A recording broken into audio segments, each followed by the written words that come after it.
Talk with Ted update. All right, so welcome. Interest rates are low. I got my good friend here, Brian Fox, Keller Williams, Costa Mesa, mega agent. In case you're wondering, why did I invite him? I'll tell you why I invited him. I can wallpaper my wall with pre-approval letters. The whole team can. Interest rates have dropped dramatically in the last month, but yet there's no houses.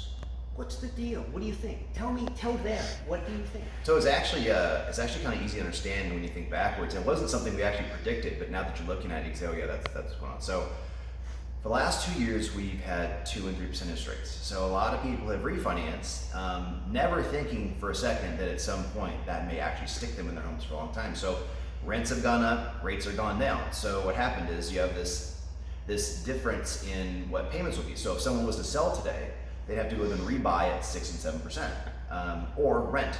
Neither one of those is cheaper than what they have now. And so what's going on right now is more of a waiting game.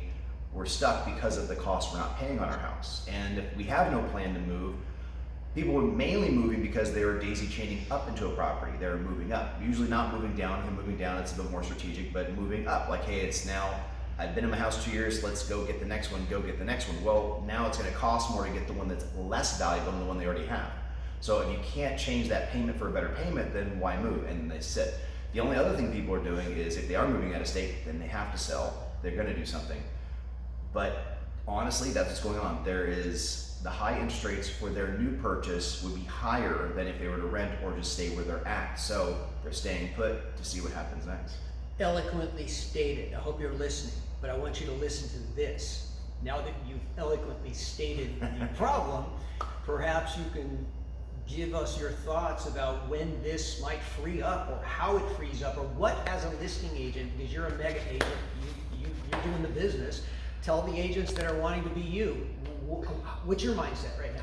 So my objective is to work with as many buyers as I can and get them accepted. So we just work very aggressively with some strategies on communicating with the other agent. But if you're an everyday person and you're trying to get accepted yourself, what you're trying to do is, if you were to sell and buy, you want to try and figure out what that difference in payment's going to be. So if I was at 3% interest rate and I have to buy something else to do this move and I have to be at this interest rate, what will it cost to not be at that interest rate? Work it out with the lender and the seller to be able to either do buy downs or something else to bring your interest rate down to where it could be, where it's comfortable, so the move can happen. And that's a conversation you have with a potential seller. If you're working with a buyer, then same thing to get your rates where you want to be, but really just to be very aggressive in your offering. Now the good news is there's a lot of applications, but there's a little bit less congestion in underwriting, and so typically you can move with much faster turn times. If you work with a good bank like yours, then you can usually do that, a week, 14 days, you can close real quick. So you can offer better benefits to the seller than possibly anybody else who's not paying attention. You're awesome, brother. Thank you so much. Thanks for tuning in today. We'll keep you posted.